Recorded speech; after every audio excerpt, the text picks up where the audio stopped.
Ang asawa ko ay naaksidente sa sasakyan at napadpad sa ospital. Sa kuwarto sa tabi ay may isang matandang lalaki na walang dumadalaw. Araw-araw ko siyang dinadalaan ng almusal.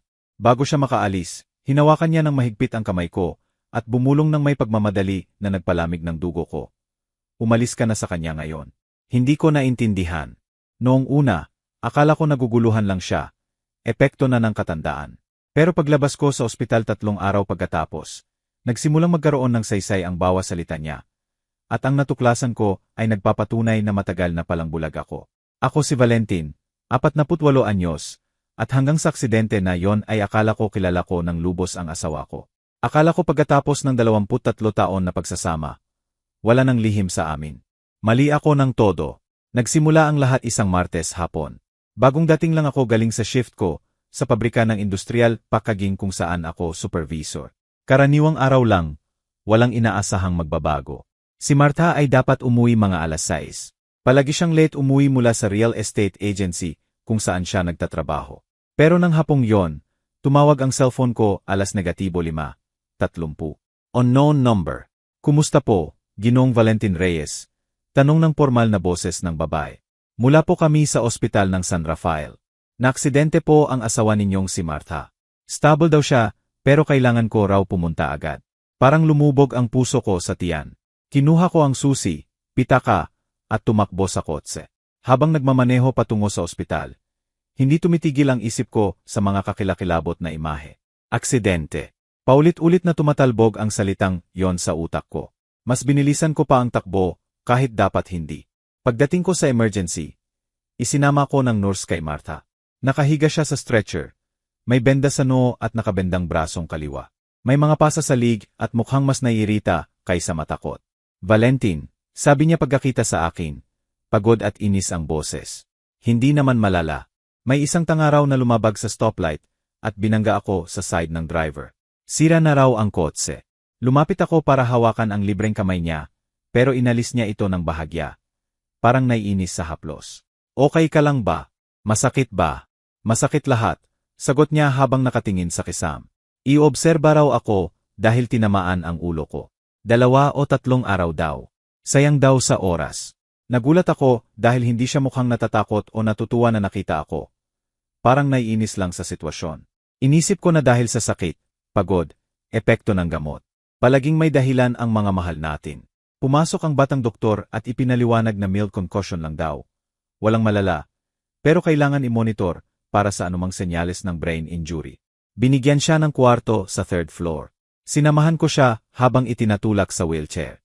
Maliit ang kwarto, 2 kama na pinaghihiwalay ng berdeng kurtina. Sa kabilang side ay ang matanda. Hindi ko pa siya nakikita, pero narinig ko ang mahinang ubo mula sa likod ng kurtina. Grabe! Bulong ni Martha nang mayupo siya sa kama. Makakasama pa sa kwarto ang hindi kilala. Hindi na maaaring mas masahol pa. Mga ilang araw lang yan. Sabi ko para pakikalmahan siya. Babalik ako bukas ng maaga. Dadalhan ko ang mga gamit mo, kahit ano. Walang sagot. Kinuha niya ang cellphone sa side table at nagsimulang magbasa ng messages na nakakunot ang no. Ni hindi man lang ako tiningnan nang magpaalam ako. Nang gabing yon sa bahay, parang kakaiba ang pakiramdam. Sobrang laki at walang laman ng kama.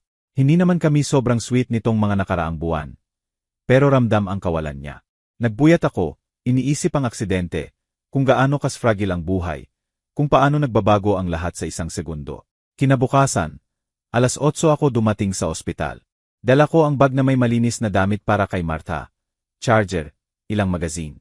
Pagpasok ko, gising na siya, nakaupo sa kama at nakadikit ang cellphone sa tenga.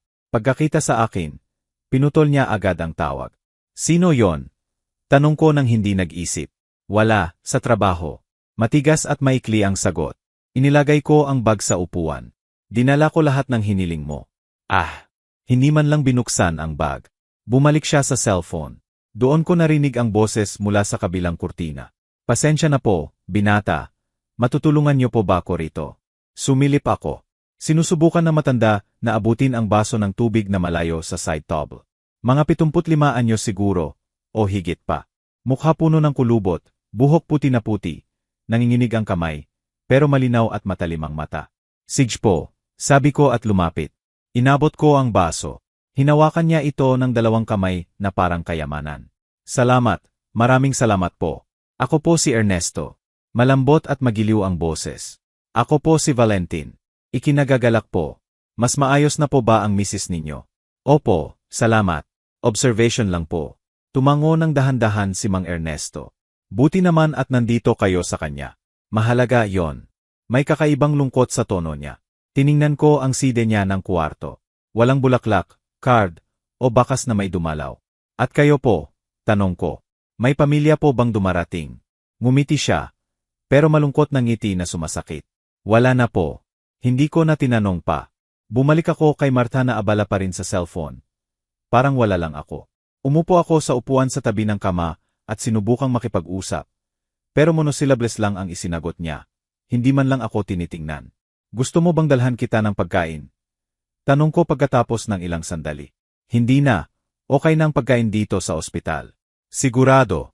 Pwede akong bumili sa labas, sa favorite mong lugawan o sa mga siopaw. Valentin, hindi mo kailangang magstay buong araw. Kailangan ko magpahinga. Natigilan ako. Parang sagabal ako sa kanya. Parang pabigat. Tumayo ako ng dahan-dahan. Pilit pinipigilan ang sakit sa narinig. Sige, pahinga ka muna. Babalik ako mamaya. Lumabas ako ng kuwarto na may bara sa lalamunan. Sa hallway, huminto ako sandali para huminga ng malalim. Doon ko napagdesisyunang, kung ayaw niya ng kasama ko, makakatulong man lang ako sa iba. Bumaba ako sa kantin ng ospital. Bumili ng 2 kape at ilang pandesal at ensaymada. Bumalik ako at lumapit sa side ni Mang Ernesto. Gusto po ba ninyo ng kape? Tanong ko. Kumislap ang mata niya na parang binigyan ko siya ng ginto. Ay nako, binata, hindi mo naman kailangang mag-abala. Wala pong abala. Doon nagsimula ang lahat. Sa susunod na 2 araw, naging routine ko na. 8:00 ng umaga, 2 kape at almusal. Isa para sa akin, isa para kay Mang Ernesto. Si Martha, wala raw gusto. Sabi niya busog na siya, hindi gutom. Tigilan ko na raw ang pagdadala ng ganun. Noong una kong dalhan si Mang Ernesto ng almusal, akala ko ons lang yon, simpleng kabutihan. Pero pag nakita ko kung paano lumiwanag ang mukha niya, kung paano niya hinawakan ang tasa na parang kayamanan, may gumalaw sa loob ko. Lubos na mag-isa ang matandang ito. Walang dumadalaw, walang tawag, wala. Alam mo ba, Valentin, sabi niya noong unang umaga habang kinakagat ang pandesal. 3 araw na ako rito at ikaw ang unang taong umupo at nakipag-usap sa akin ng matagal. Mabait ang mga nurse pero palaging nagmamadali. Naiintindihan ko naman, marami silang pasyente. Bakit po kayo na ospital, Mang Ernesto? Tanong ko. Problema sa puso. Wala nang bago sa edad ko. Sabi ng doktor, i-adjust lang daw ang gamot. Mga ilang araw pa raw observation. Huminto siya. Pero sa totoo lang, sa tingin ko hindi sila nagmamadali mag-discharge kasi alam nilang walang tao sa bahay ko pag-uwi ko. Nasaktan ako sa sinabi niya. Hindi reklamo, simpleng katotohanan lang na sinabi ng payapa. Habang nag-uusap kami, narinig ko si Martha sa kabilang kurtina. Nasa telepono na naman. Ibang-iba ang boses niya. Malambot, halos mapagmahal. Tumatawa siya sa sinasabi ng kausap. Pagkababa niya ng tawag at nakita akong nakatingin, nagbago agad ang ekspresyon. Ano? Tanong niya ng defensive na nagsimula niyang gamitin sa akin. Wala. Narinig kitang tumawa. Buti naman mas maayos na ang pakiramdam mo. Sa trabaho yon, sabi niya agad, masyadong mabilis. May kinukwento lang na nakakatawa tungkol sa kliyente. Tumango ako. Wala naman dapat akong iduda. O kaya yon ang sinasabi ko sa sarili ko. Nang hapong yon, bago ako umalis, pinigilan ako ni Mang Ernesto. Valentin, ayoko ngang makialam. Pero mukhang may galit ang misis mo sa'yo. Nagulat ako sa tanong. Bakit niyo nasabi? Pasensya na. Napansin ko lang na hindi siya masyadong masaya pag nandito ka at mukha kang malungkot. Nilunok ko ang laway. Nakakahiya na napansin pa ng estranghero ang mga bagay na pinipilit kong balewalain. Hindi po, okay lang. Naiirita lang siguro dahil sa aksidente, sakit, ospital. Tumango siya ng dahan-dahan. Pero ang mata niya ay parang hindi naniniwala. Saig. Pasensya kung nakialam ako. Hindi na ako sumagot. Pero nanatili sa isip ko ang sinabi niya. Nang gabing yon, sa maluwang na kama, hindi ko maiwasang isipin ang mukha ni Martha. Kung paano nagbabago ang boses niya sa telepono. Kung paano niya ako pinaalis pagdating ko pa lang. Kinabukasan, dala ko na naman ang almusal. Pagpasok ko, Hindi man lang ako binati ni Martha. Naka-earphones siya at nanonood sa tablet. Hinawakan ko ng mahina ang balikat niya para ipaalam na nandun na ako. Tinanggal niya ang isang earphone. Andito ka na. Hindi tanong, hindi bati. Parang statement lang na nagsimulang umulan. Opo, dinala ko ang orange juice na gusto mo. Itabi mo na lang. Isinuot ulit ang earphone. Tumayo ako roon na parang tanga. Hawak ang juice na hindi man lang tiningnan. Inilagay ko na lang sa side table at lumipat kay Mang Ernesto. Magandang umaga, binata. Ngumiti siya ng tapat. Muli na naman kasama ang magikal mong kape. Magandang umaga po, Mang Ernesto. Kumusta po kayo? Mas mabuti na ngayong nandito ka. Medyo sumasakit ang dibdib, pero sabi ng doktor normal lang daw. Adjustment daw. Nag-almusal kaming dalawa. Ikinikwento niya ang mga kwento noong bata pa siya. Noong accountant siya sa textile company. Kung paano niya nakilala ang asawa niya sa sayawan, mahigit 50 taon na ang nakalipas. Tungkol sa anak niyang umalis sa abroad, 15 taon na ang nakalipas at hindi na bumalik. At ang misis niyo po? Tanong ko ng maingat. Pumanaw na po mga 2 taon na ang nakalipas. Cancer. Medyo nanginig ang boses niya. 48 taon kaming magkasama. Bigla na lang, wala na, katahimikan na lang. 48 taon, paeho ng edad ko ngayon. Napaisip ako kay Martha at sa akin. 23 taon na tayo. Makakaabot ba kami sa 48?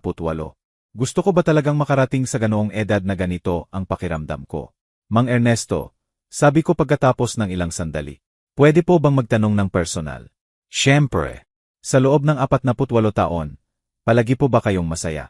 Matagal siyang tumahimik, uminom ng kape, tumingin sa bintana. Hindi palagi, Valentin. May mga panahong mahirap. May mga taon na halos hindi kami nag-uusap. Pero lagi naming pinangangalagaan ang respeto at pag-aalaga sa isa't isa. Yon ang mahalaga. Respeto. Pag-aalaga. 2 salitang hindi ko na mayugnay sa aming pagsasama nitong mga huling buwan. Nang hapong yon, may mga dumalaw kay Martha, 2 kasamahan sa trabaho. Mga 1 oras silang nagtawanan at nag-uusap ng mahina. Pagkakita sa akin na nakaupo, 1 tango lang ang binigay ng isa, malamig. Yung isa, hindi man lang tumingin. Hindi ako ipinakilala ni Martha. Wala man lang, siya ang asawa ko. Parang parte lang ako ng muebles.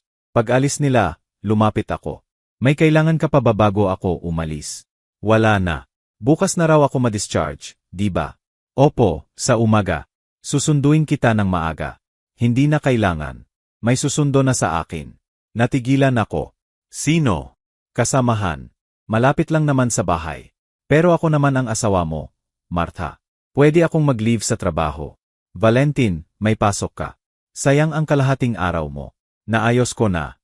Hindi lohika yon, diretsong pagtanggi. Kinagat ko ang dila para hindi masabi ang pwedeng pagsisihan ko. Tumango na lang ako at lumabas. Sa hallway, sumandal ako sa dingding. Huminga ng malalim. May dumaan na nurse at tinanong kung okay lang ako. Sinabi kong, pagod lang. Pero kasinungalingan yon.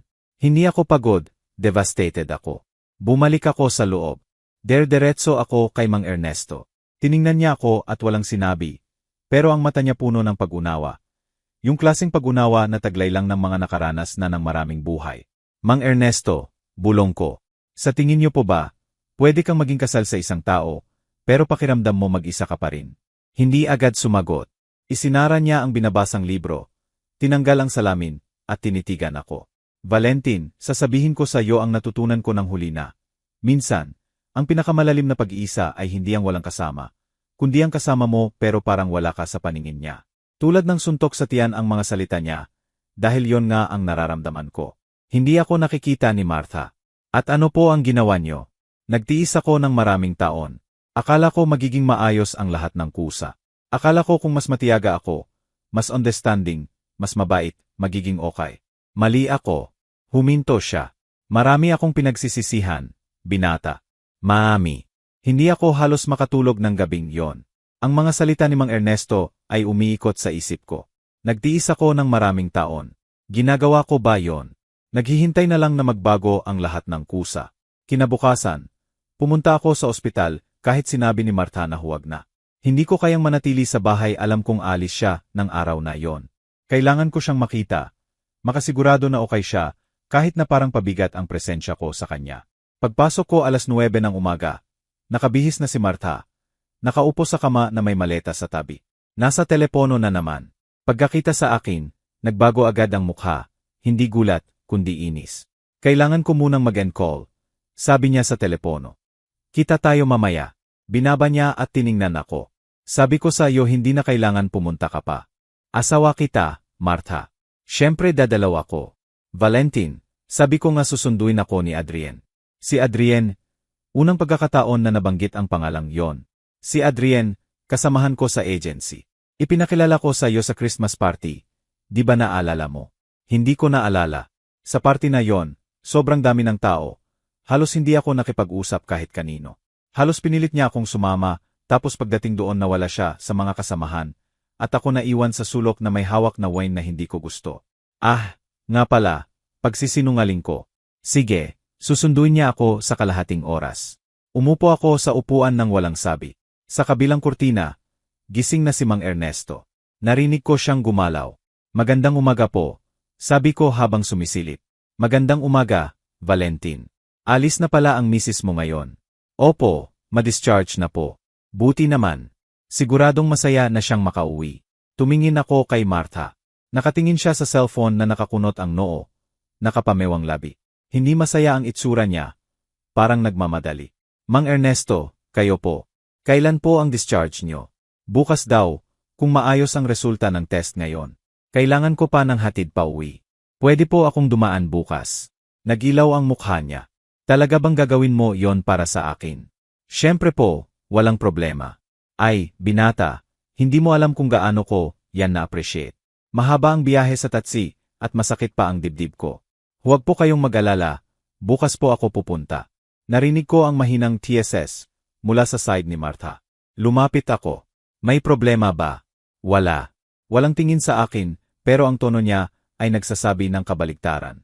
Makalipas ang ilang minuto, dumating ang isang babaeng mga 40 anyos. Mahaba at maitim ang buhok, naka-gray suit na elegante. Si Adrien. Pumasok siya na may malaking ngiti at diretso kay Martha. Mahal, kumusta ka na? Niyakap niya ng mahigpit at pamilyar.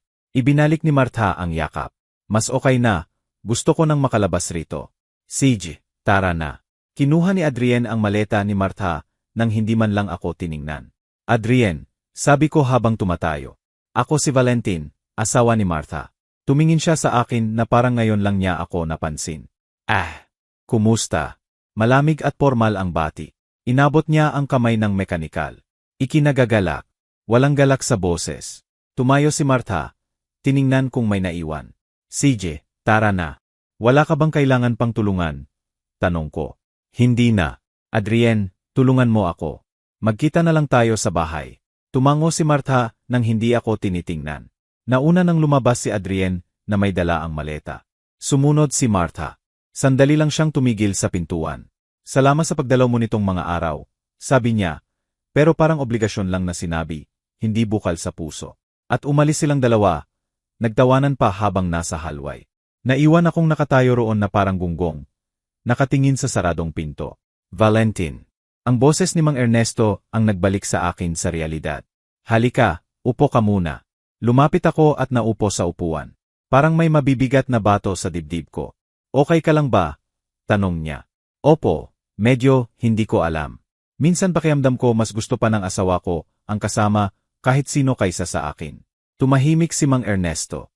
Pinag-aaralan niya ako ng mga matang parang nakakakita ng higit pa sa nakikita ko. Pwede kitang sabihan ng isang bagay, Valentin. At sana huwag mong isipin ng masama. Sage po. Pinapanood kita nitong mga araw. Ang paan ng pag-usap niya sa'yo.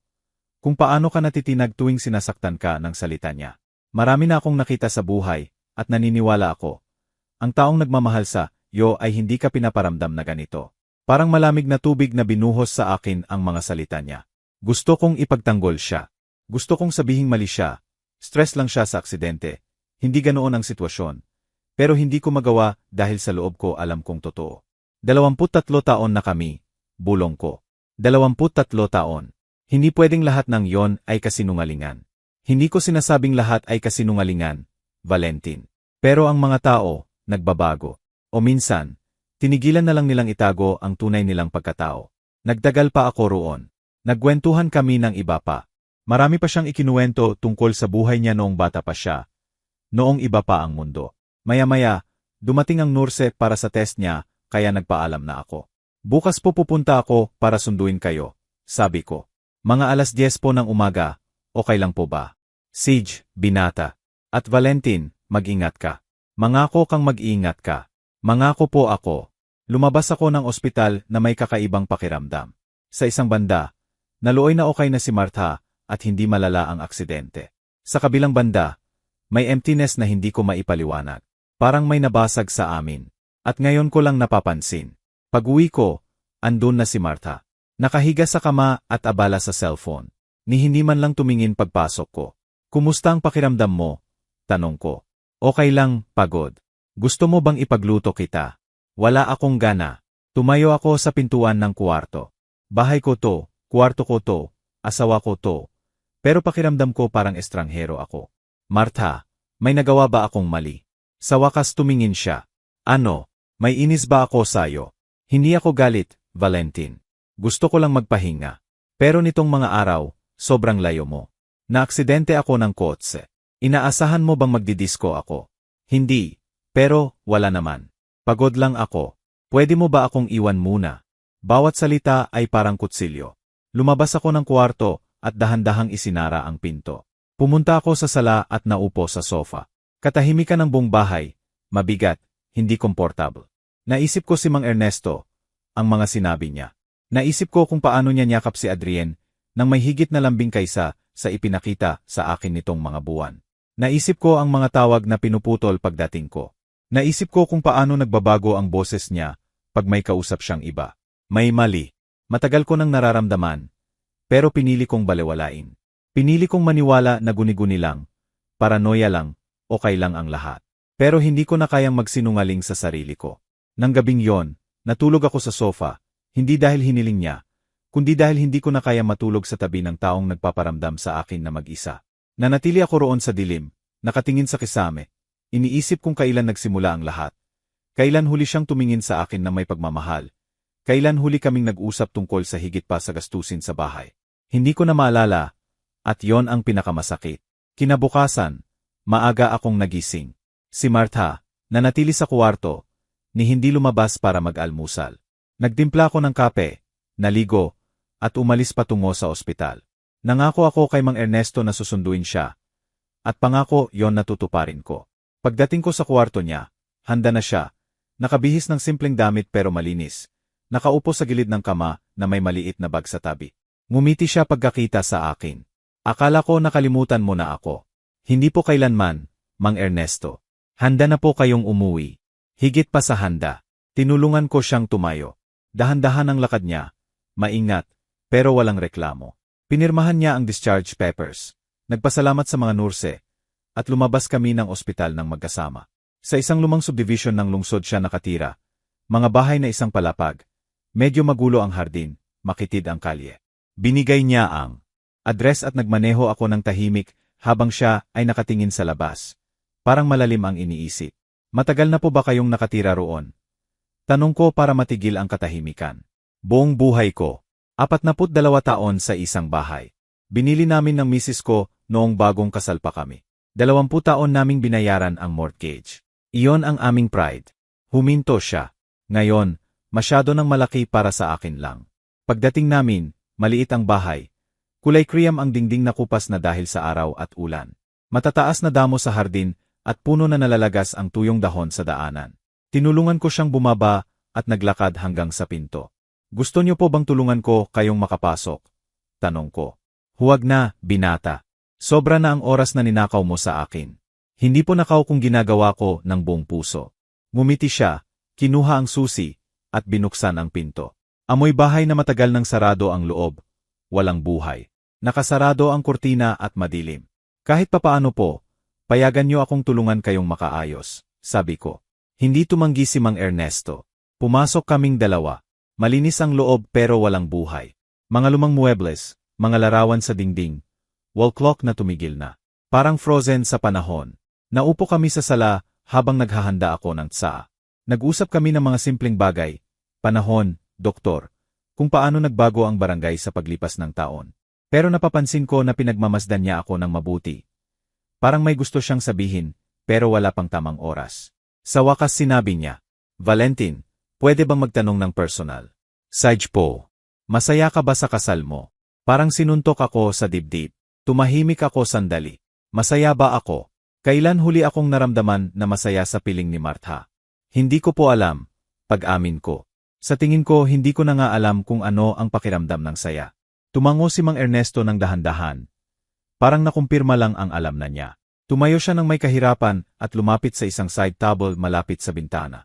Binuksan ang drawer at kinuha ang isang bagay na nakabalot sa lumang tela. Bumalik siya at binuksan ito. Isang lumang bulsa na relo. Kupas na ang metal, gasgas na sa tagal. Binuksan niya ito, at nakita ko na nakatigil ang kamay sa 3 oras 15 minuto. Ang relo na to, sabi niya ng mahina, ibinigay sa akin ng tatay ko noong 21 anyos ako. Sabi niya ito ang pinakamahalagang bagay ng pamilya natin. Minana pa raw mula sa lolo ko at sa lolo ng lolo ko. Taon-taon kong inaalagaan ito na parang kayamanan. Huminto siya. Pero alam mo ba kung ano ang natuklasan ko ilang taon na ang nakalipas? Umiling ako. Hindi kailanman gumana.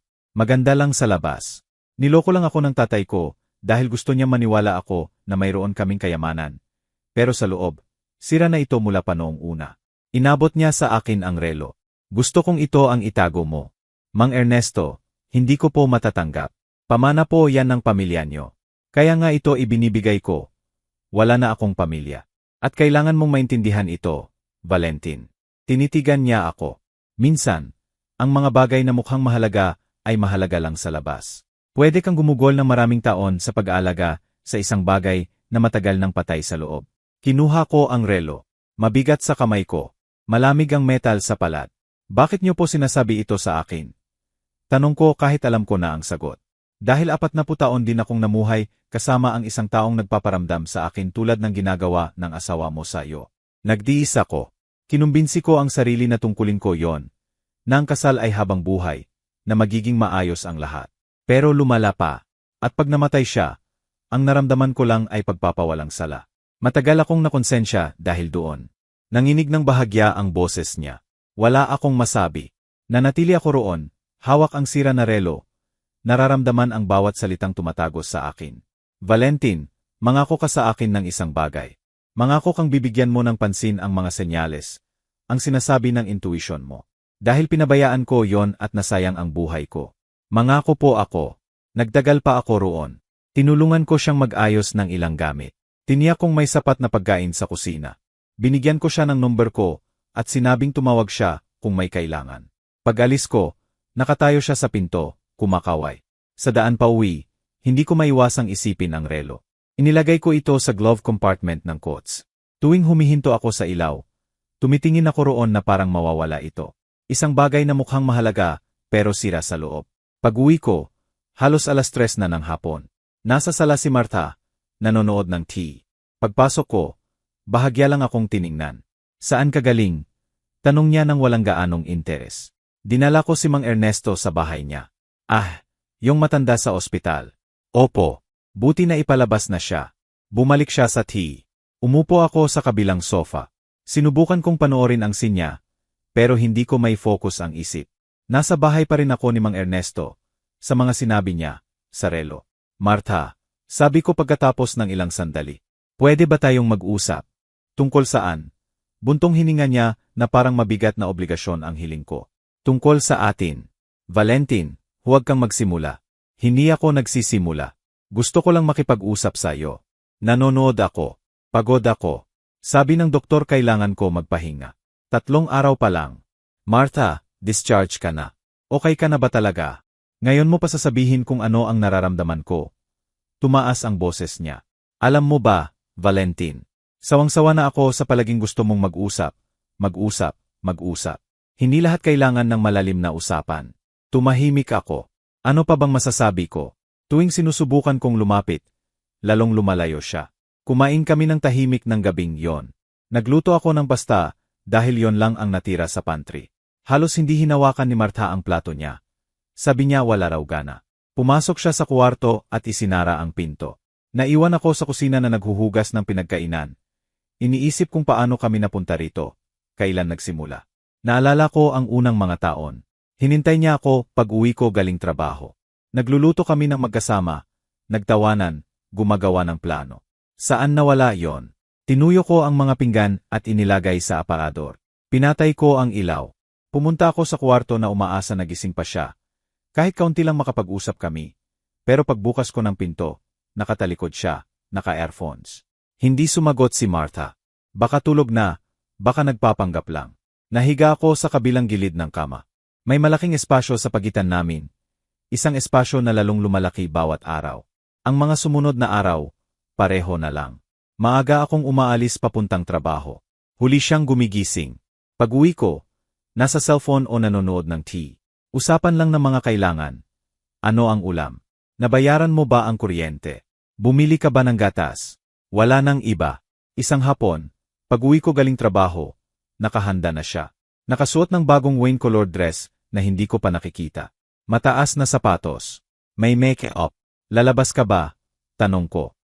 Dinner kasama ang mga girls sa opisina. Anong oras ka uwi? Hindi ko alam. Malamang huli. Sundo kita. Hindi na, si Adrienne ang maghahatid. Si Adrienne na naman. Masyadong madalas na ang pangalang yon. Sage, enjoy ka. Lumabas siya nang walang paalam. Narinig ko ang kotse na lumayo. Naiwan ako sa sala na parang may mali. Dinner kasama ang mga girls. Hindi naman mahilig lumabas si Martha. At bakit kailangang mag-ayos ng ganito para sa simpleng hapunan? Sinubukan kong huwag isipin. Nagluto ako ng hapunan para sa sarili ko. Nanood ng TV pero hindi ko ma-focus. 10:00 ng gabi, nag-text ako. Okay lang daw. 11:00, nag-text ulit. Anong oras ka uwi? Walang sagot. Sa wakas, 12:30 ng madaling araw. Narinig ko ang kotse niya.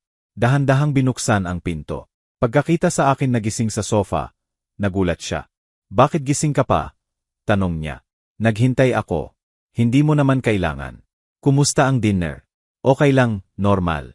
May amoy siyang perfume na hindi niya karaniwang ginagamit. Nag-text ako. Alam ko. Busi ako, kumakain. Valentine, pagod ako. Pwede bang huwag na muna to? Ano to? Tinatanong ko lang kung kumusta ang gabi mo. At sinabi ko na, okay lang, normal. Kailangan mo ba ng detailed report? Masyadong defensive ang tono para sa isang taong walang tinatago. Nag-alala lang ako. Huwag kang mag-alala ng sobra. Hindi naman ako bata. Pumasok siya sa kwarto at isinara ang pinto ng malakas. Naiwan ako roon na may kakaibang amoy ng perfume at libu-libong tanong sa isip. Kinuha ko ang relo ni Mang Ernesto mula sa bulsa ko. Daladala ko na ito nitong mga araw. Binuksan ko at tiningnan ang mga kamay na nakatigil. 3:15 at 15 minuto, magpakailanman. 3 at 15.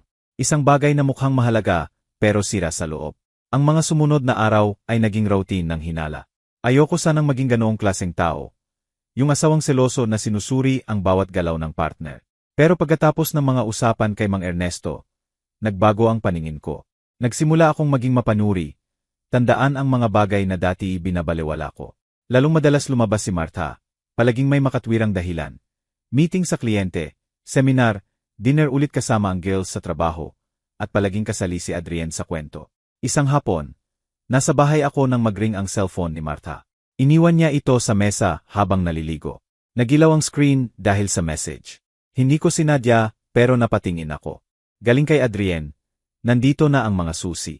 Martes, kita tayo roon para tapusin ang pag-aayos. Mga susi ng ano? Pag-ayos ng ano? Mabilis ang tibok ng puso ko.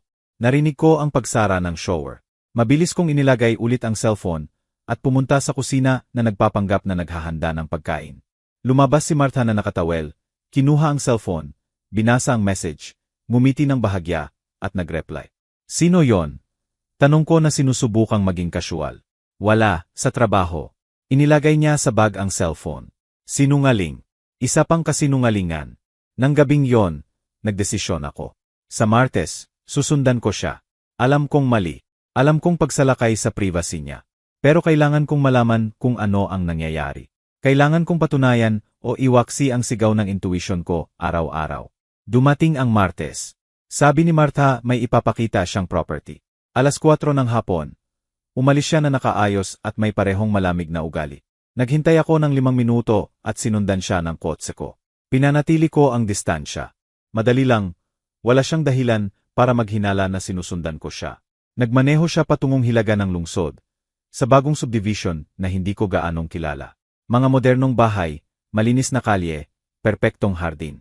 Huminto siya sa harap ng dalawang palapag na puting bahay na may malalaking bintana. May nakaparada ng kotse sa labas, kilala ko, kay Adrienne yon. Nagpark ako 3 bahay ang layo. Pwede kong makita nang hindi napapansin. Bumaba si Martha at bago pa man siya makatuktok, bumukas ang pinto at lumabas si Adrienne. Nagyakap sila, pero hindi basta yakap na magkaibigan. Mahaba, matalik. Hinawakan ni Adrienne ang mukha ni Martha ng 2 kamay at hinalikan siya. Hinalikan ng ibang babae ang asawa ko, ang babaeng 23 taon kong kasama. At ibinalik niya ang halik ng walang pag-aalinlangan. Parang tumigil ang mundo. Natigil ang hininga ko. Nanginginig ang kamay ko sa manibela. Hindi ko maalis ang tingin. Kahit bawat segundo na nakikita ko silang magkasama ay parang kutsilyo sa dibdib. Pumasok sila sa bahay na magkahawak kamay. Sumara ang pinto sa likod nila. Naiwan ako roon sa kotse. Hindi ko alam kung ilang minuto o oras. Nandoon ako sa shock. Lahat ng piraso, nagkakasama na. Ang mga misteryosong tawag, madalas na paglabas, patuloy na pagdanggi sa akin, ang lamig. Lahat, may saysay na, sa pinakamasakit na paraan. Hindi ko na matandaan kung paano ako nakauwi. Parang autopilot ang pagmamaneho. Pagpasok ko sa bahay, parang iba na ito. Parang hindi na ito bahay ko. Parang lahat ay kasinungalingang itinayo sa mga taon ng panlilinlang. Naupo ako sa sofa, kinuha ang relo ni Mang Ernesto, binuksan ito. 3 oras 15 minuto. Nakatigil magpakailanman, tulad ng aming kasal, nakatigil ng hindi ko namamalayan. Dumating si Martha alas 7 ng gabi. Masigla siyang pumasok, magandang mood, isang bagay na matagal ko nang hindi nakita. Sabi niya, kumusta ang araw mo? Kumusta ang araw ko? Matapos ang ginawa niya, tatanungin niya yon. Okay lang, sagot ko. Walang buhay ang boses ko. At ikaw? Maganda. Nakabenta ako ng property, magandang bahay sa Hilaga. Sinungaling pagkatapos ng sinungaling. Parang natural na lang. Sa Hilaga, tanong ko. Yung puting 2 palapag. Sandaling may takot sa mata niya, pero mabilis niyang itinago. Yon. Paano mo nalaman? Nadaanan ko lang ilang araw na ang nakalipas. Magandang lugar. Maganda nga. Pumunta siya sa kusina na parang walang nangyari. Naiwan ako roon na mahigpit na nakahawak sa relo hanggang pumuti ang mga daliri ko. Hindi ako makatulog ng gabing yon. Nakahiga ako na nakatingin sa kisame, habang katabi ko si Martha na mahimbing ang tulog. Parang hindi siya sumira ng 23 taon ng buhay ko sa isang hapon lang. Kinabukasan, tinawagan ko si Mang Ernesto. Kailangan ko ng makakausap. Kailangan kong sabihin sa may pag-unawa ang nakita ko. Valentin, buti na patawag ka, sabi niya pagkasagot. Kumusta po kayo, Mang Ernesto? Pwede po bang dalawin kayo? Kailangan ko pong makipag-usap. Siyempre, binata. Halika ka rito. Makalipas ang kalahating oras, nandun na ako. Tinanggap niya ako ng mainit na tsaa, at yung tingin na puno ng pag-unawa. Naupo kami sa sala at sandali. Hindi ko alam kung paano magsisimula. Tama po kayo, sabi ko sa wakas. Tungkol sa lahat. Ano ang nangyari? Sinabi ko sa kanya ang lahat, ang message, ang bahay, ang halik, ang mga kasinungalingan. Habang nagsasalita ako, parang ibang tao ang nagsasalaysay. Parang hindi ito ang buhay ko. Tahimik na nakinig si Mang Ernesto. Walang patid, walang komento, nakinig lang. Pagkatapos kong magsalita, matagal siyang tumahimik. At ano ang balak mong gawin? Tanong niya sa wakas. Hindi ko po alam. Yon ang totoo. Wala akong ideya. Mahal mo pa ba siya? Tinamaan ako ng tanong. Mahal ko pa ba? Matagal nang mag-isa, tinanggihan, hindi nakikita. Hindi ko na alam kung pag-ibig pa yon o ugali na lang. Sa tingin ko mahal ko ang dating tayo, sagot ko. Pero ang ngayon natin, hindi ko na alam kung maituturing pang pag-ibig. At siya, sa tingin mo mahal ka pa ba?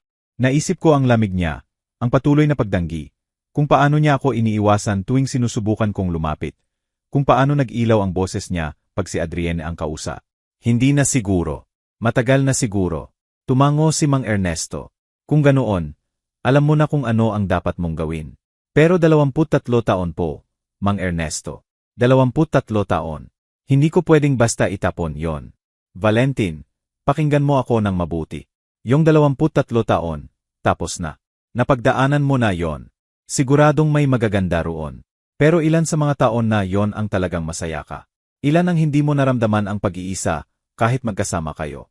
Wala akong masagot dahil alam kong tama siya. Ang oras na nagastos mo, hindi na babalik, tuloy niya. Pero ang natitira mong oras, sa'yo yon. Pwede mong sayangin pa sa taong hindi ka pinahahalagahan. O pwede mong simulan na itayo ang bago. Isang buhay na magpaparamdam sa iyong buhay ka ulit. Natakot po ako, pag-amin ko. At unang beses kong sinabi ng malakas. Normal yan. Natakot din ako noong natuklasan ko ang totoo tungkol sa kasal ko. Pero alam mo ba kung ano ang pinakakinatatakutan ko ngayon? Nasayang ang napakaraming taon. Na hindi ako umalis ng mas maaga. Umalis ako sa bahay niya na puno ng tanong, pero may kaunting liwanag na. Kailangan kong harapin si Martha. Kailangan kong marinig ang totoo mula sa kanya. Kailangan kong tapusin ang kabanatang ito ng tama. Pero hindi pa ako handa. Kailangan ko munang iproseso ang lahat.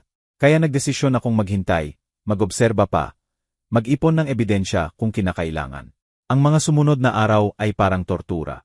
Magganggap na normal habang nasisira ang loob ko. Makita si Martha na pumapasok at lumalabas ng bahay na alam kong malamang pupunta siya kay Adrien. Magpanggap na okay ang lahat, kahit wala talagang okay.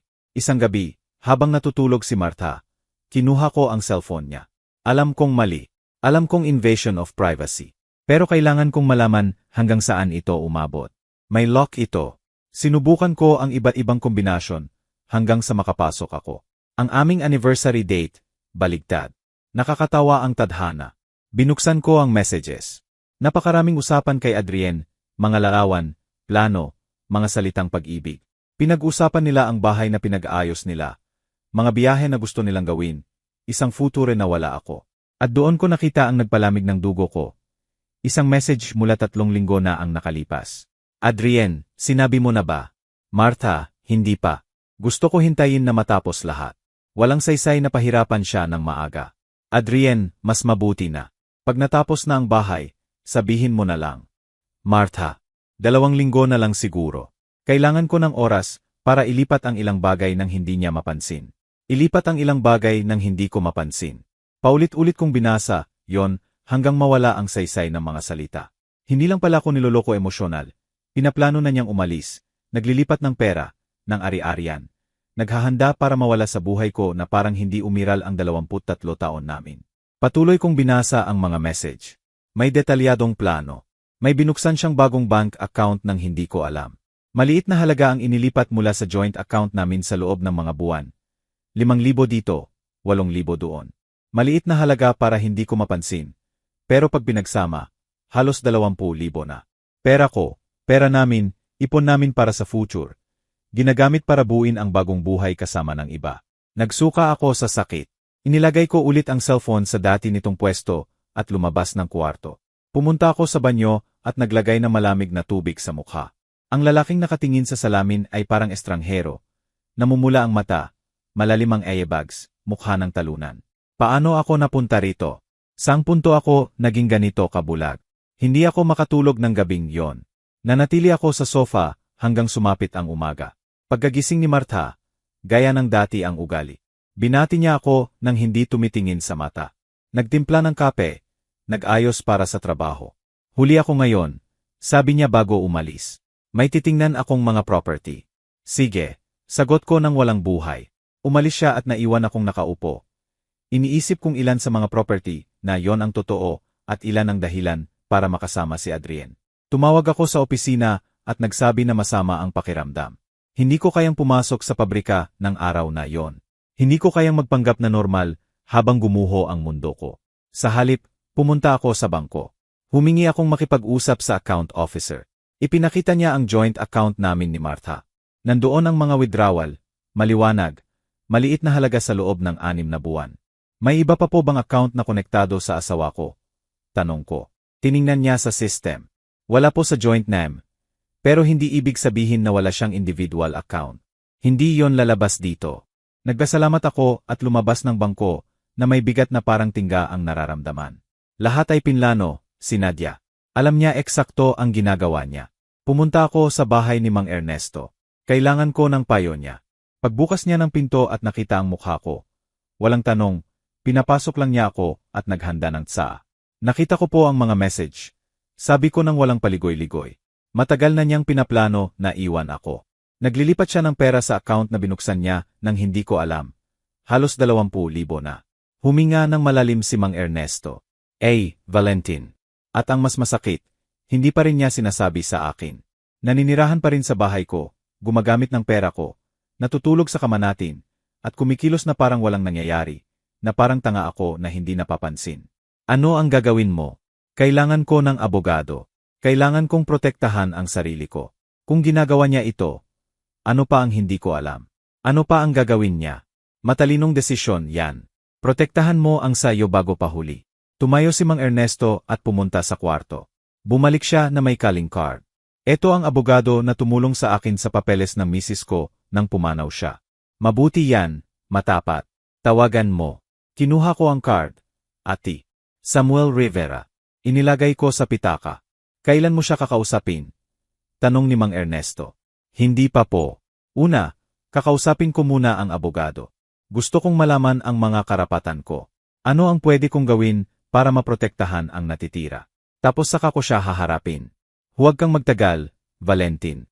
Bawat araw na lumilipas ay dagdag na araw para makapaglipat pa siya, makapagtago pa. Tama siya. Tinawagan ko ang abogado ng araw ding yon. Binigyan ako ng appointment kinabukasan. Nang gabing yon, pag-uwi ni Martha, pinagmasdan ko siya na parang unang beses ko siyang nakita. Paano ko napanood ang napakaraming taon, kasama ang taong kaya palang maging ganito kalamig, ganito kakalkulado. Inilagay niya ang bag sa sofa at diretso sa kwarto nang hindi man lang ako binati. Naiwan ako sa sala na iniisip ang lahat ng nawala. Hindi lang pera, hindi lang taon. Nawalan ako ng kakayahang magtiwala, maniwala sa tao, maniwala sa pag-ibig. Kinabukasan, pumunta ako kay Ati. Samuel. Maliit pero maayos ang opisina niya. Mga 60 anyos siya, may uban, makapal na salamin, at seryosong ekspresyon. Sinabi ko sa kanya ang lahat, ang panlilinlang, mga messages, pera, kasinungalingan. Sumusulat siya sa yellow pad habang nagsasalita ako. May joint properties ba kayo? Tanong niya pagkatapos ko. Bahay po, pangalan namin pareho. Binili namin 12 taon na ang nakalipas. 2 kotse, isa sa pangalan ko, isa sa kanya. May mortgage pa, 8 pang taon. Investments. Retirement accounts. Opo, may savings para sa retirement. Pangalan namin pareho. Patuloy siyang nagsulat. At yung perang inilipat niya, may ebidensya. May mga screenshot po ako ng messages at pwede pong kunin ang bank statements. Maganda yan. Gusto mo bang mag-file ng divorce? Nakalutang ang tanong sa hangin. Gusto ko bang mag-divorce? Hanggang 1 linggo na ang nakalipas. Imposible sa akin ang ideya. Pero ngayon, pagkatapos ng lahat ng natuklasan, malinaw ang sagot. Opo. Kung ganoon, eto ang gagawin natin. Tinanggal niya ang salamin at tinitigan ako. Una, idodokumento natin lahat, mga message, transfer, paglabas niya, lahat. Pangalawa, ipoprotektahan natin ang assets mo. Maghahanda ako ng papeles para i-freeze ang joint account at hatiin ang properties. Pangatlo, sisimulan natin ang divorce process ng pinakamaayos na posible. Gaano po katagal? Depende. Kung pumayag siya ng walang laban, mga 6 na buwan. Kung lalaban, maaring mahigit 1 taon. 1 taon pa rin, 1 pang taon na nakakulong sa sitwasyong ito. Pero kinakailangan. Sige po, gawin natin. Naghanda siya ng initial documents ng araw ding yon. Pinirmahan ko ang lahat ng kailangang pirmahan. Ipinpaliwanag niya ang susunod na steps. Sabi niya pinakamahalaga ay manatiling kalmado. Huwag harapin si Martha hanggat hindi pa legal na protektado ang lahat. Darating ang confrontation, sabi niya. Pero siguraduhin mong protektado ka na kapag nangyari yon. Lumabas ako ng opisina na medyo kontrolado ang pakiramdam. Hindi gaanong, pero may kaunti. Sa wakas may plano na ako. Sa wakas gumagawa na ako imbes na magdusa lang ng tahimik. Ang mga sumunod na araw ay kakaiba. Alam ko ang totoo. Hindi alam ni Martha na alam ko. Patuloy siyang kumikilos na normal. O ang bersyon niya ng normal. Lumalabas, umuwi, iniiwasan ako. At hinahayaan ko siya. Naghihintay ng tamang oras. Araw-araw tumatawag si Mang Ernesto para kumusta. Nagiging liflin ko ang mga tawag na yon. Naiintindihan niya ang dinadaanan ko sa paang walang ibang makakaintindi. Handa na ba ang lahat? Tanong niya isang hapon. Halos na po. Sabi ni Ati. Samuel, Bukas na raw matatapos ang mga papeles. Ma-freeze na ang joint account. Legal na hahatiin ang properties. Kulang na lang siya harapin. Handa ka na ba roon? Hindi ko po alam kung kailan ako magiging handa. Pero kailangan nang gawin.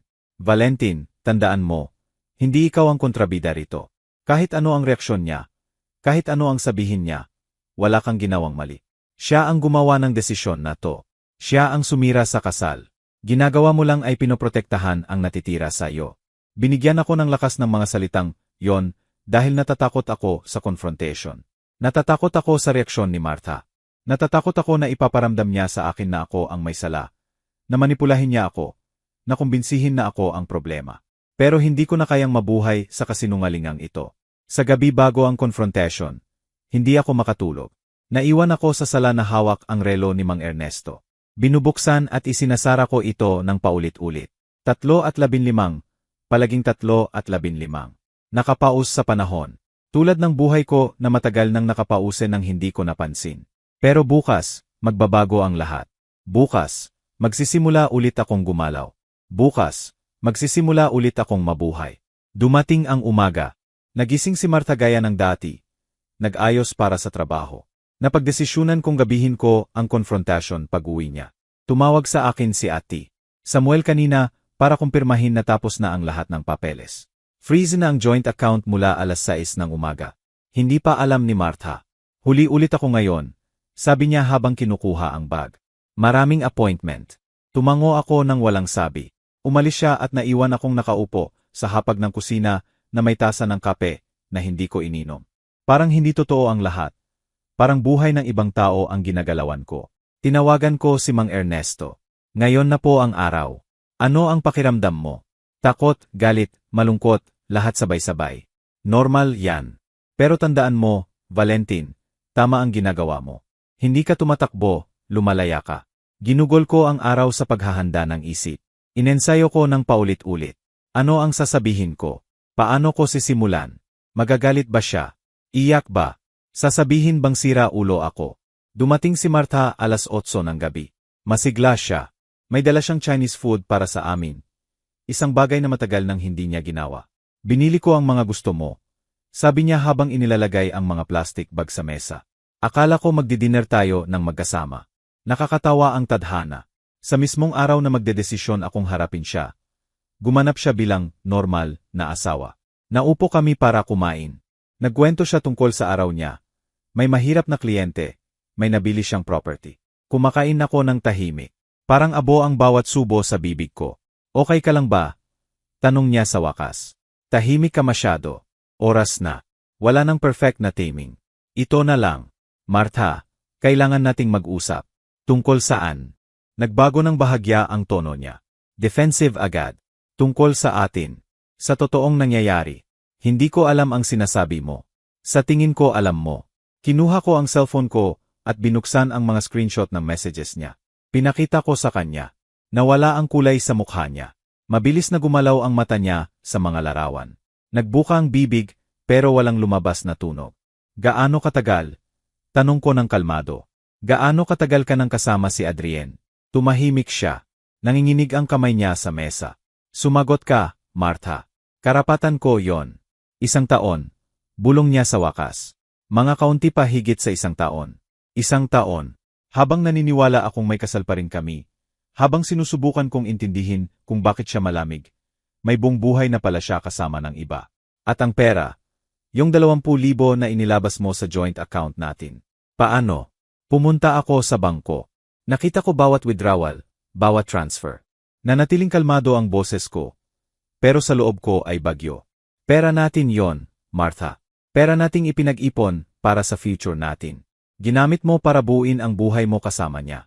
Valentin, sasabihin ko naman sa iyo, o baka bigla na lang akong mawala at tapos na. Sasabihin mo. Sa tingin mo anong tamang oras para sabihin sa asawang 23 taon mo na niloko mo siya sa loob ng 1 taon? Ninakaw mo ang pera niya. May plano ka nang umalis kasama ng iba. Hindi kita ninakawan. Pera ko rin yon. Pera natin. Pera natin para sa future natin. Hindi para sa future mo kasama ng iba. Tumayo si Martha at naglakad-lakad sa kusina. Hindi ko inaasahan na may intindihan mo. Tama ka. Hindi ko maintindihan. Hindi ko maintindihan kung paano mo nagawa to, kung paano mo ako niloko araw-araw. Tinitingnan ako sa mata at nagpapanggap na okay ang lahat. Dahil wala nang okay sa atin, Valentin. Matagal nang wala. Kung ganoon, dapat sinabi mo sa akin. Dapat naging tapat ka. Pwede tayong magpa-counseling. Pwede nating subukang ayusin. O kaya maghiwalay ng maayos. Pero hindi. Mas pinili mong lokohin ako, magnakaw, at ituring akong basura. Hindi kita itinuring na basura. Hindi ba? Tinanggihan mo ako palagi. Inignora mo ako. Pinaparamdam mo sa akin na wala ako sa sarili kong bahay. Ano ang tawag mo doon? Naguguluhan ako. Hindi ko alam kung paano handle. Hindi mo na kailangang i-handle. Ngayon din, inihain ko na ang divorce papers. Freeze na ang joint account. Hinihati na ng legal ang properties. Tapos na tayo, Martha. Tiningnan niya ako ng malaki ang mata. Nagpunta ka na sa abogado. Ano pa bang inaasahan mo? Naupo lang ako habang nilulubos mo ang lahat. Hindi mo pwedeng i-freeze ang account. Kailangan ko ng pera. Kailangan mo ng pera natin para sa bagong buhay mo kasama si Adrien. Hindi na yon problema ko. Hatiin ng abogado ng patas. Makukuha mo ang karapatan mo ayon sa batas. Wala nang iba. Naupo si Martha. Sandali kong akalaing iyak siya. Pero hindi. Naupo lang siya roon na nakatingin sa mesa. Mahal mo ba siya? Tanong ko pagkatapos ng mahabang katahimikan. Minahal mo ba ako kahit minsan? Noong una. At kailan ka tumigil? Hindi ko alam. Unti-unti. Isang araw na pagtanto ko na wala na akong nararamdaman. Kasama na lang kami dahil sa ugali. Dapat sinabi mo sa akin. Dapat naging tapat ka. Natakot ako. Natakot sa ano? Na masaktan ako. Nahusgahan mo ako. Na malaman ng lahat na ano? Na lesbiyana ka. Yon ba ang takot mo? Hindi ako lesbiyana. O baka, hindi ko alam. Ang alam ko lang, kay Adrien, buhay na buhay ako sa paraang hindi ko naranasan sa iyo. Mas masakit ang mga salitang yon kaysa inaasahan ko. Dahil hindi sinabi ng may galit, totoo lang. 23 taon, Martha. 23 taon ng buhay ko. At ngayon sinasabi mo na hindi ka nabuhay sa piling ko. Pasensya na. Hindi mo naman talaga pinagsisisihan. Kung pinagsisisihan mo, hindi mo gagawin to ng ganito. Tumahimik siya. Wala nang masabi. Gusto ko umalis ka, sabi ko. Ngayong gabi, ay empake mo ang kailangan mo at umalis ka kay Adrien. Bahala na ang abogado sa iba. Ngayong gabi, Valentin. Huwag kang bahay ko rin to. Dati nating bahay. Hindi na. At hindi ako magpapahinga ng isang gabi pa sa ilalim ng isang bubong na kasama ka. Kaya umalis ka. O ako ang alis at iwan kita rito hanggang matapos ng abogado.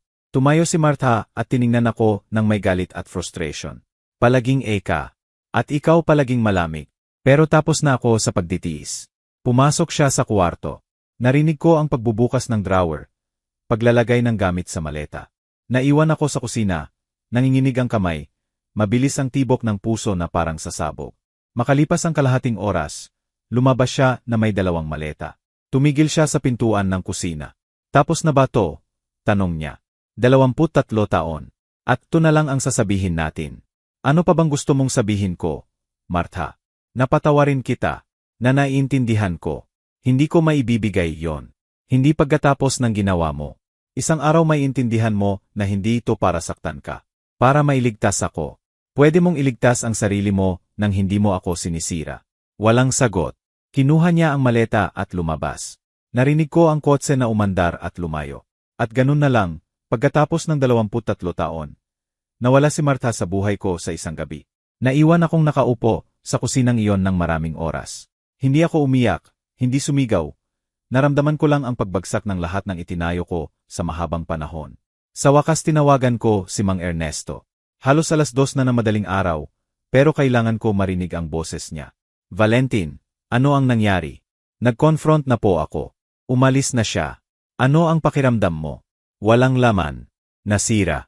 Pero may kaunting pagpapawalang sala rin. Normal yan. Normal na normal. Masakit mawalan ng isang bagay. Kahit patay na ito noon pa man. Pero malaya rin kapag binakawalan mo na ang nakakasakit sa iyo. Hindi ko po alam kung ano ang gagawin ko ngayon, Mang Ernesto. Hindi ko alam kung paano magpapatuloy pagkatapos nito. Isang araw lang, binata. Isang araw lang. At tandaan mo, hindi ka nag-iisa. Nandito ako. Ang simpleng salitang yon ang nagpakanta sa akin. Sa unang beses ng gabing yon, umiyak ako. Ang mga araw pagkatapos umalis ni Martha ay pinakamahirap sa buhay ko. Parang napakalaki at walang laman ng bahay. Bawas sulok may alaala, ang tasa niya para sa kape. Ang side niya sa kama na ngayon ay bakante. Mga litrato sa dingding na nagpapakita ng buhay na wala na. Halos araw-araw bumibisita si Mang Ernesto. Nagdadala siya ng pagkain dahil alam niyang hindi ako kumakain ng maayos. Umupo siya sa tabi ko ng tahimik kapag wala akong gana magsalita. Nagkukwento siya kapag kailangan kong madistract. Naging kaibigan siya na hindi ko alam na kailangan ko. May balita na ba mula sa abogado? Tanong niya isang hapon habang nagkakape kami sa sala. Opo, pinirmahan na raw ni Martha ang papeles. Hindi siya nagmalaki. Siguro na konsensya siya o gusto niyang matapos agad para makapagsimula ng bago. Huminto ako. Sabi ni Ate Samuel, 4 na buwan na lang tapos na. Ibebenta na ang bahay. Hatiin ang natitirang pera at magsisimula na ang bawat isa sa sariling landas. At naisip mo na ba kung ano ang gagawin mo pagkatapos? Hindi pa gaanong. Siguro maghahanap ako ng maliit na apartment. Isang bagay na akin lang. Magsisimula ulit. Tumango si Mang Ernesto. Magsisimula ulit sa 48 anyos. Nakakatakot, di ba? Nakakatakot po. Pero mas nakakatakot ang manatili sa isang bagay na pumapatay sa loob ko. Yan ang tamang mindset. Lumipas ang mga linggo. Maayos na pinangasiwaan ni Ate Samuel ang buong legal process. Kami ni Martha, abogado na lang ang nag-uusap. Wala nang dahilan para magdirektang usap. Lahat ng dapat sabihin, nasabi na noong gabing yon. Isang araw, tumawag si Ate Samuel na may balita. Valentin, may impormasyon akong sa tingin ko kailangan mong malaman.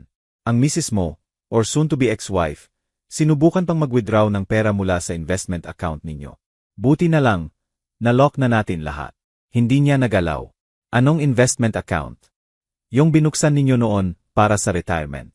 Mga 45,000 ang laman. Hindi ko na matandaan yon. Napakarami naming binuksan noon, kaya nawala na sa isip ko. Sinubukan niyang magnakaw doon din. Ganoon nga. Pero sinabihan na siya ng abogado niya na maaring makasama sa final settlement kung magtatangka pa siyang gumalaw ng walang permiso. Mula noon, wala nang ganap. 45,000 dagdag sa 20,000 na nauna niyang inilipat. 65,000 na handa niyang kunin nang hindi sinasabi sa akin. Masakit pa rin ang sugat ng pagtataksil. Salamat po sa pagprotekta sa lahat, Ate. Sa'yo yan binabayaran. Isa pa, may 2 offer na sa bahay, paehong maganda. Gusto mo bang suriin ko? Opo, pakikalmahan niyo po. Mas mabilis mas may benta, mas mabuti. Pinatay ko ang tawag at tumingin sa labas ng bintana. Ang bahay na dating tahanan namin, ngayon ay property na lang na kailangang iliquidate. Wala na lang. Isang hapon, habang naglilinis ako ng kwarto, nakita ko ang isang kahon sa likod ng aparador. Binuksan ko. Puno ito ng lumang litrato. Kasal namin, bakasyon, Pasko, kaarawan. 2 taong ngumingiti sa kamera na hindi alam na matagal na ang lahat ay matatapos ng ganito. Naupo ako sa sahig na may mga litrato sa paligid. Saan kami nawala? Kasalanan ko ba? Sobrang trabaho ko ba? Kulang ba ang pansin ko? Umikot ang mga tanong sa isip ko nang walang malinaw na sagot. Tumunog ang cellphone ko. Si Mang Ernesto. Valentin, pwede bang makahingi ng pabor? Siyempre po, ano po yon? Kailangan kong pumunta sa doktor para check-up. Pwede mo ba akong ihatid? Tumawag na ang anak ko, pero next month pa siya makakauwi. Siyempre po. Kailan po ang appointment? Bukas alas 10. Nandoon po ako. Kinabukasan, sinundo ko siya ng maaga. Mas payat na siya. Mas marupok kaysa noong huli ko siyang makita. Nag-alala ako. Kumusta po kayo, Mang Ernesto? May mga araw na mabuti. May mga araw na hindi. Bumabalik ang sakit sa dibdib, kaya gusto akong makita ng doktor. Dinala ko siya sa ospital. Yung paehong ospital kung saan ko nakilala si Martha pagkatapos ng aksidente. Parang isang buhay na ang lumipas. Pero 2 buwan pa lang. Naupo kami sa waiting area. May iba pang tao, pamilya na naghahatid sa mahal sa buhay. Batang mag-asawa na may sanggol. Matandang mag-asawa na magkahawak kamay. Naitanong ko kung may nag-iisa rin ba sa kanila na nakatira sa kasinungalingan tulad ko. Pagkatawag kay Mang Ernesto, hiniling niyang sumama ako sa loob. Tiningnan siya ng doktor, tinanong, nag-order ng test. Mang Ernesto, sabi ng doktor sa wakas, hindi maganda ang mga levels niyo. Kakailanganin naming i-adjust ulit ang gamot at mas mag-ingat kayo sa pagkain at exercise. Doktor, 75 anyos na ako. Hindi na ako magsistart ng exercise ngayon. Ngumiti ang doktor. Hindi naman po marathon ang hinihingi ko. Kaunting lakad lang araw-araw, mas magandang kainin, at huwag masyadong mag-isa. Tumango si Mang Ernesto, pero kita ko sa mukha niya na hindi siya kumbinsido. Pagkatapos ng appointment, dinala ko siya sa maliit na karinderya na gusto niya. Nag-order kami ng simpleng pagkain. Halos hindi niya hinawakan ang plato. Wala po kayong gana? Tanong ko. Hindi gaanong. Sa mga nakaraang araw, parang wala ng lasa ang pagkain. Huminto siya. Valentin, pwede bang sabihin ko sa iyo ang isang bagay? Siyempre po. Pagod na ako. Napapagod na ako, hindi sa buhay mismo, kundi sa ganitong pamumuhay. Mag-isa, walang layunin. Araw-araw pareho. Bumangon, almusal mag-isa, nanood ng TV, matulog, at bukas ulit. Mang Ernesto, marami pa po kayong mayaalay. Marami ka na akong natulungan nitong mga buwan. Hindi mo alam kung gaano kahalaga sa akin ang pagkakaibigan natin. At mahalaga rin sa akin ang sayo, binata. Pero ikaw, may buong buhay pa sa harap. Ako, oras na lang. Nasaktan ako sa sinabi niya. Naisip niyo na bang sumali sa senior citizen group? Maghanap ng activities. Naisip ko na maraming bagay, pero sa edad ko, mas nakakatakot magsimula ulit kaysa manatili sa ganoon. Sabi niyo sa akin na kailangan kong magsimula ulit. Bakit hindi niyo rin gawin? Tumawa siya ng mahina. Tama ka. Napaka-hypocrite ko, di ba? Hindi po kayo hypocrite. Natatakot lang kayo, tulad ko noon, tulad ko pa rin minsan. Dinala ko siya pauwi. Bago siya bumaba ng kotse, pinigilan niya ako. Valentin, salamat sa lahat, sa paghatid sa doktor, sa pakikinig, sa pagiging kaibigan. Hindi mo alam kung gaano kahalaga yon sa akin. Kayo rin po ang naging importante sa akin, Mang Ernesto. Hindi ko alam kung ano ang gagawin ko kung wala po kayong payo. Bumaba siya ng dahan-dahan. Pinanood ko siyang pumasok sa bahay at isara ang pinto. Nanatili ako roon ng ilang minuto na iniisip ang sinabi niya. Pareho kaming nag-iisa. Pareho kaming naghahanap ng saysay sa buhay na biglang nagbago. Ang mga sumunod na linggo ay nagdala ng mas maraming balita. Naibenta na ang bahay. Maganda ang presyo. Binili ito ng batang pamilya na may 2 anak at aso. Natuwa ako na may magbibigay buhay ulit sa bahay na yon. Tinawag ako ni Ate Samuel sa opisina para pirmahan ang final papers. Halos tapos na, sabi niya. Konti ng administrative details at official na ang divorce. Gaano pa katagal? 2 linggo na lang maximum. 2 linggo. 2 linggo at opisyal nang matatapos ang 23 taon naming kasal. Lumabas ako ng opisina ni Samuel at bigla na lang. Nagmaneho ako patungo sa bahay ni Mang Ernesto. Kumatok ako pero walang sumagot. Kumatok ulit. Wala. Nagalala ako. Tinawagan ko ang cellphone niya pero diretso sa voicemail. Sinubukan ko ang door knob. Bukas. Mang Ernesto. Tawag ko habang pumapasok. Nandito po ba kayo? Tahimik ang bahay. Nakita ko siya sa kwarto. Nakahiga sa kama. Sandali akong natakot na masama ang nangyari. Pero nakita kong humihinga siya. Mang Ernesto. Lumapit ako. Nakapikit ang mata. Mababaw ang paghinga. Dahan-dahang nagmulat siya. Valentin, buti na padalaw ka. Okay lang po ba kayo? Kumatok ako, walang sagot. Natakot po ako. Nagpapahinga lang. Madaling mapagod nitong mga araw. Tumawag po kayo sa doktor. Hindi na kailangan. Paano pong hindi kailangan? Kung masama ang pakiramdam nyo, dapat tumawag po kayo. Valentin, upo ka muna. Umupo ako sa upuan sa tabi ng kama. Dahan-dahan siyang bumangon. Iniisip ko nitong mga nakaraang araw ang buhay ko, ang mga desisyon ko, ang oras na nasayang. Mang Ernesto, tapusin niyo muna. Nang ibigay ko sa iyo yung relo, sinabi ko na may mga bagay na mukhang mahalaga, pero sira sa loob. Tungkol sa kasal mo yon, pero tungkol din sa akin. Hindi po kayo sira. Baka hindi sira, pero nakatigil, katulad ng relo na yon. Nakatigil sa nakaraan, sa mga nawala, sa mga pwedeng mangyari, pero hindi nangyari. Mang Ernesto, sabi ko ng may diin, iniligtas niyo po ako. Tinulungan niyo akong makita ang totoo noong bulag pa ako. Binigyan niyo ako ng lakas para makalabas sa bagay na pumapatay sa akin. Hindi kayo nakatigil. Nandito kayo, tumutulong, mahalaga. Ngumiti siya ng malungkot. Ang bait mo, Valentin. Pero pareho nating alam na tapos na ang oras ko. Sa iyo, nagsisimula pa lang. Huwag po kayong magsalita ng ganyan. Marami pa po kayong maibibigay. Tingnan niyo kung ano ang ginawa niyo para sa akin. Tumahimik siya sandali. Pagkatapos ay hinawakan niya ang kamay ko. Mangako ka sa akin ng isang bagay. Mangako kang hindi mo sayangin ang pangalawang pagkakataon mo. Mabuhay ka ng totoo. Magmamahal ka ulit kapag dumating ang oras. Huwag kang magsarado tulad ng ginawa ko. Mangako po ako. Pero kayo rin po, mangako kayo ng isang bagay. Ano? Naalagaan niyo ang sarili niyo. Natatawagan niyo ang anak niyo. Nasusubukan niyo hanapin ang makakapagpasaya sa inyo. Sage, susubukan ko. Nagdagal ako roon ng hapon na yon. Nagluto ako ng hapunan para sa amin. Nag-usap kami ng kahit ano, kung ano ang magiging buhay ko pagkatapos ng divorce, mga posibilidad na nagbubukas, kung gaano katakot pero kasabay na exciting ang magsimula ulit. Alam mo ba kung ano ang pinaka-ironic sa lahat nito? Sabi niya habang kumakain kami. Kailangan mong tumama sa ilalim para makalipad. Minsan, kailangang sirain ng buhay ang isang bagay para makabuo tayo ng mas maganda. Sa tingin niyo po ba magiging okay ako? Alam kong magiging okay ka dahil nagkaroon ka ng tapang na umalis. Yon ang pinakamahirap. Ang susunod, mas madali na. 2 linggo pagkatapos, tumawag si Ate. Samuel. Tapos na. Official na ang divorce. Pinirmahan ko ang lahat kaninang umaga. Ipapadala ko ang copies sa'yo. Pinatay ko ang tawag at naupo sa sofa ng maliit na apartment na nirentahan ko. Opisyal nang hindi na ako kasal. 23 taon na reduce sa ilang legal na papel at lagda. Inaasahan kong mas mararamdaman ko. Inaasahan kong iyak ako o magagalit o kahit ano. Pero kalmado lang. Kakaibang kalmado, pero malugod na tinatanggap. Tinawagan ko si Mang Ernesto para sabihin ang balita. Tumunog ng maraming beses bago sumagot. Mahina ang boses niya. Mang Ernesto, okay lang po ba kayo?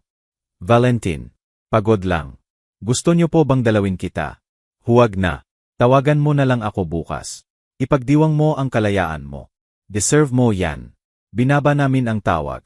May kakaiba sa boses niya na nag-alala sa akin.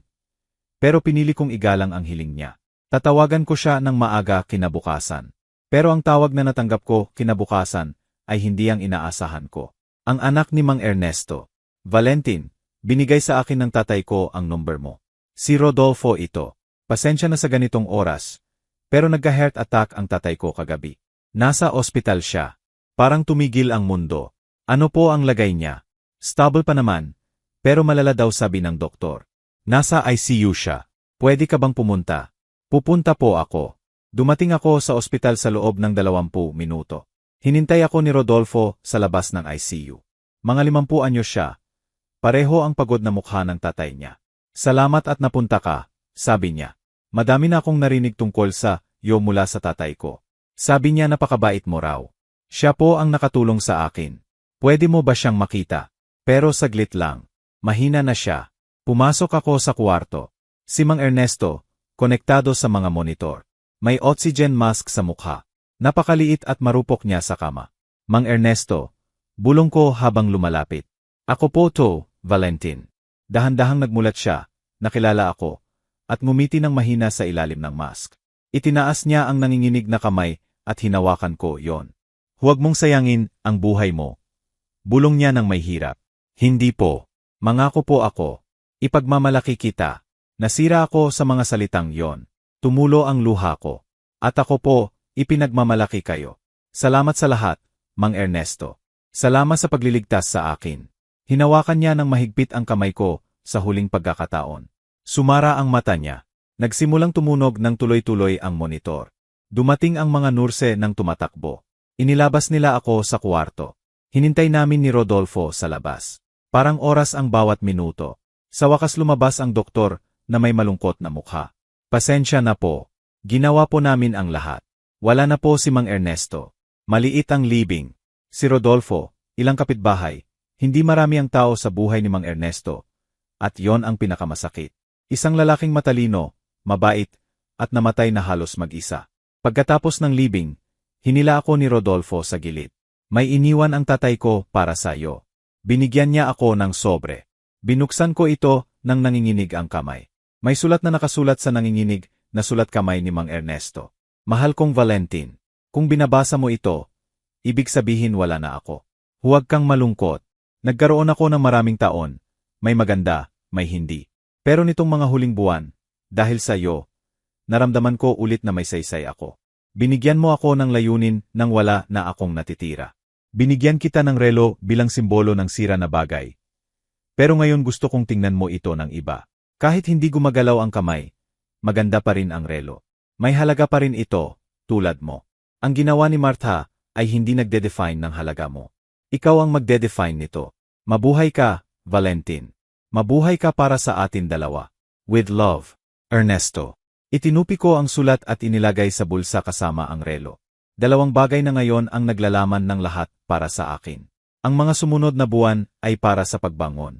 Sanay na ako sa maliit kong apartment. Nagsimula akong lumabas ng mas madalas. Ginagawa ang mga bagay na matagal ko nang gustong subukan, pero walang oras dati. Nag-enroll ako sa photography class, sumali sa book club, nakipagkilala sa mga bagong tao. Isang hapon, 6 na buwan pagkatapos ng libing ni Mang Ernesto, nasa isang coffee shop ako na nagbabasa ng may umupo sa katabing mesa. Babaeng mga 45 anyos, maikli at kulay kastanyas ang buhok, magiliw ang ngiti. Nagkatinginan kami ng aksidente. Pasensya na po, sabi niya. Maganda raw ang librong yan. Nakikita ko sa lahat. Opo, maganda nga po talaga. Mahilig po kayo magbasa. Mahilig, pero nitong mga nakaraang panahon, kulang sa oras. Nag-usap kami ng ilang minuto. Maria ang pangalan niya. Arkitekto, diborsyada rin. Nag-share kami ng kwento nang hindi masyadong malalim. Pag-alis niya, binigyan niya ako ng number niya. Kung sakaling gusto mong magrekomenda pa ng libro, sabi niya na may ngiti.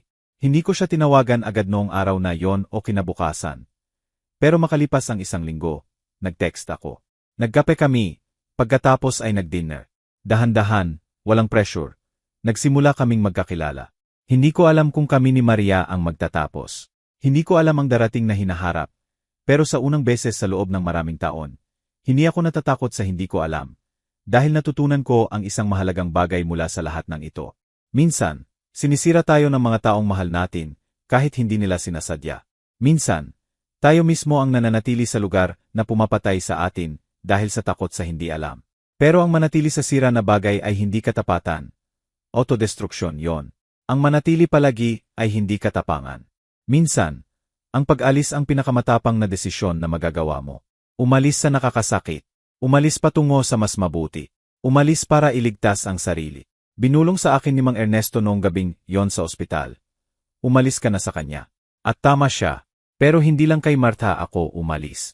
Umalis ako sa bersyon ko ng sarili na tumatanggap ng mumo, na nasisiyahan sa pagiging invisible, na nagkakamali ng pag-ibig sa pagdurusa. Ngayon, tuwing tinitingnan ko ang relo na nakatigil sa 3:15, hindi na ako nag-isip ng sira.